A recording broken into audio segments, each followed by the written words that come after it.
Hi fellas, welcome back. Today as we continue our travel here in Gorgan in northern Iran, we are heading straight into some of the oldest, strangest and most unforgettable corners of the city. Places with stories so deep and so bizarre that even locals talk about them in whispers. Have you ever heard of a house that's alive and waiting? We travel into this historic house, a place so old and so tied to its past. From there, we travel deeper through ancient alleys, tight historic streets, and a 900 years old sacred place that still echoes with the past. So let's dive in and let the house tell us whatever it still remembers. You remember the Grand Mosque and the Old Market from the last part. If you keep going straight through the center of Nalbandan fast enough, this path takes us back into the old days, to the part of Gorgan built long before modern streets and cars. People back then didn't even call it Gorgan. This whole area was known as Estarabad. And today, as we continue our travel through the city, I'm taking you straight into those old neighborhoods. Tight lanes, layered history, hidden homes, all still alive behind these fast-moving frames. But our stop isn't just any old house. We are heading to a place with its own legend, a centuries-old home that once belonged to a powerful merchant called Mirza Bagheri. Mirza isn't a name. It's a title, a sign of a statue, and the stories around him strange, mysterious, something unbelievable. And now we are stepping inside. His house is still standing. And these days, it's a boutique cafe, hotel, and restaurant right in the heart of Gorgan's historic district.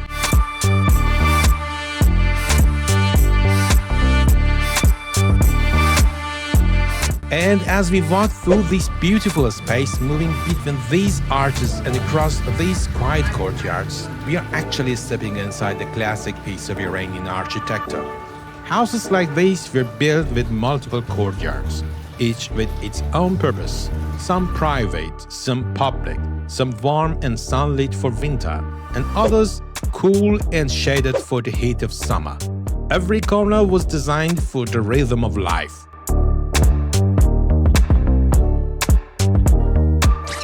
And while we're walking through all of this, the history, the layers of time, listen to the story this house has carried for generations. Long ago, when this place wasn't a hotel or a cafe, the Bagheri house already had a reputation, not because of the people living in it, but because of the house itself. Mirza Bagheri was a wealthy merchant, yes, but everyone knew the real power in his life wasn't his business. It was something hidden inside these walls, a journal said to predict what hadn't happened yet. People thought Mirza kept it locked away, but the old rumors say something different. The house is protecting it. People say this place was built in a way that almost felt alive. Walls that shifted with the seasons, staircases that seemed to breathe, and rooms that swallowed sound whole. So when Mirza realized how dangerous the journal was, he didn't hide it in a drawer. He simply placed it on a table and trusted the house to do the rest. The first test came on a stormy night. A group of frightened men climbed over these walls, determined to steal the journal. They searched every room, fast, frantic, whispering curses under their breath. But the moment their footsteps echoed through the courtyard, the house reacted. Doors that were open a second before suddenly jammed. Windows refused to budge. Corridors felt longer, as if they were stretching. And the journal? It simply vanished. Not stolen, not burned, just gone. By morning, the men were found outside in the alley, shaken, unsure how they'd even gotten out. Mirza said nothing because he understood the house had made its choice. From that day on, no one ever saw the journal again, but the strange things continued. Years and years after Mirza died, craftsmen restoring the building reported hearing soft, slow rustling, like pages turning, coming from inside the walls, sometimes from a staircase, sometimes from behind a sealed arch, always out of reach. And each time someone tried to follow the sound, the house went silent, as if it were holding its breath. The old masters used to say, some houses keep their history on the shelves, but this one keeps its history in its bones.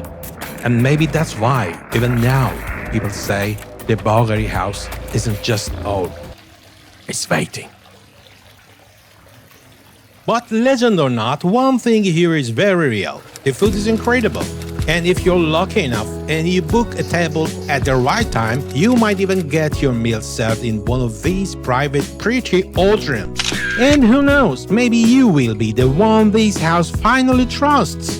Maybe the journal slips out, lands right in your soup, and inside it says whether Bitcoin goes up tomorrow or crashes completely.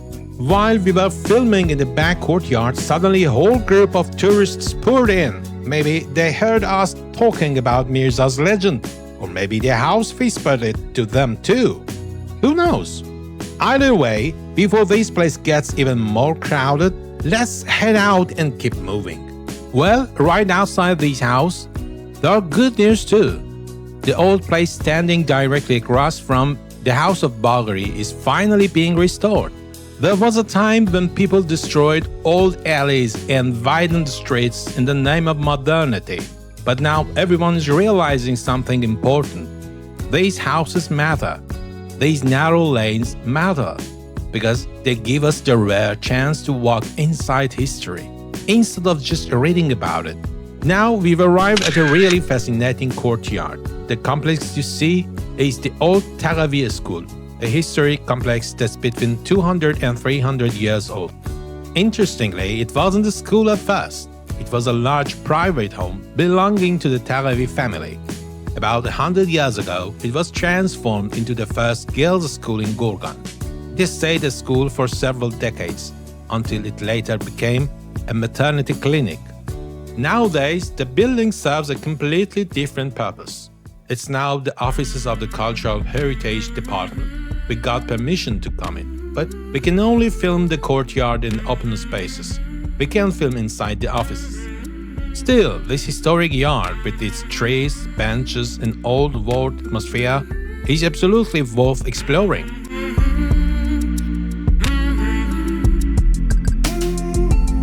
And right across from the entrance of the Teravi School, there is a really old and charming cafe. Believe it or not, this place used to be a private home too, but over time it was carefully transformed into a cafe, a clever way to preserve the building while keeping it alive.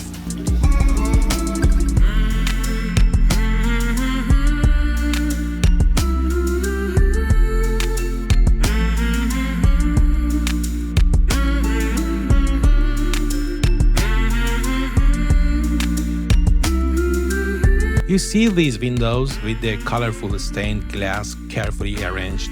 They beautifully divided the space and create a sense of order and light. This feature is found in almost all traditional Iranian homes. And you'll see it again and again as we continue our journey. These kinds of windows and even the doors will appear repeatedly, each time showing a little more of the old Persian architectural charm.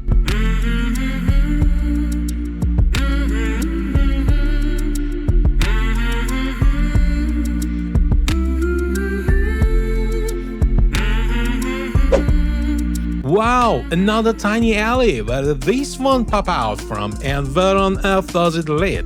We should dive into it. Let's go and explore. These alleys are seriously narrow. Just 2 or 3 adults can barely pass each other. It might be interesting for you, but for me, it's even more fascinating. You don't usually see streets like this anywhere else in Iran. Most alleys and roads are wide and spacious. Walking here in these tight historic lanes is really special, and I hope you find it just as fascinating too.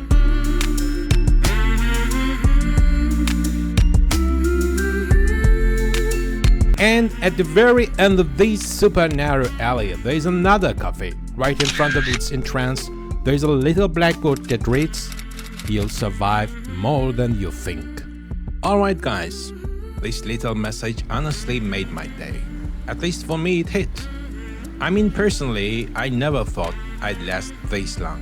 And honestly, here in Iran, nobody thought they'd last this long either.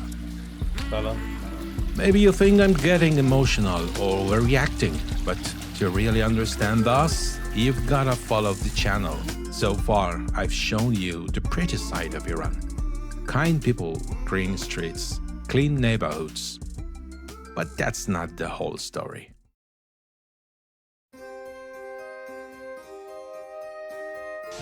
And now, as we continue our travel through Gorgan, we are arriving at a sacred place known as Imamzadeh Nuh. The person buried here passed away sometime in the 11th or 12th century AD. According to the inscriptions inside, this structure is at least 900 years old, but some historical evidence suggests parts of this site might be as old as 15 centuries. Still, based on the confirmed inscriptions, this building is at least 9 centuries old. This place is not just historical, it's a shrine, a sacred one. At least that's what people have believed for centuries. Inside you'll see something very small, very simple, almost humble, a tiny chamber. And a mihrab that's so old they've covered it with glass, probably to make sure no one's curiosity becomes too enthusiastic. Its lines, its bricks, you can tell they belong to 8, maybe 9 centuries ago. Give or take a few hundred years, history is never great with precision anyway. People come here for peace, to stand still for a moment, to feel closer to someone they believe was righteous. And the name Imamzadeh Nuh, well, it's kind of like Saint Light, if you try to translate it. Imamzadeh could mean saint, and exactly, it means child of an imam. But even for me, it's not easy to explain exactly, and that's okay. That's enough for now. And right here, we have an octagonal building. We've spent a minute just looking at it. I'm filming it for you quickly so you can catch all its beauty and remember it, because honestly, up close, this building is stunning.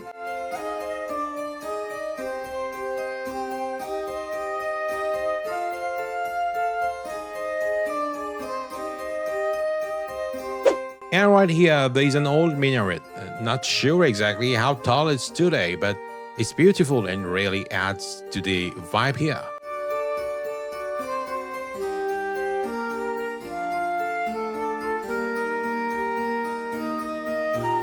Well, thank you so much for staying with us until this far. Now we are reaching a beautiful old square full of history and charm.